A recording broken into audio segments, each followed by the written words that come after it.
Hayırlı Ramazanlar, kandiliniz mübarek olsun. Sağ olun. Kabul ettiğiniz için teşekkür ediyoruz. Kur'an ayında bir de Kur'an-ı Kerim hediyemiz var sizlere. Kabul ederseniz seviniriz. Buyurun lütfen. Hayırlı Ramazanlar diliyorum. Kadir geceniz mübarek olsun. Tebrik ediyoruz. Kur'an ayında olarak böyle bir ziyaretimiz var ve bir Kur'an hediyemiz var sizlere. Buyurun.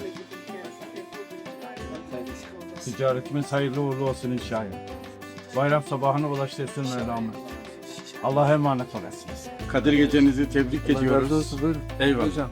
Bu vesileyle bir Kur'an-ı Kerim hediyemiz var. Allah razı olsun. Çok Buyurun. teşekkür ederiz. Çok sağ olun. Cenab-ı Hak şefaatine erdirsin inşallah. Bize inşallah. Hayırlı işler diliyoruz.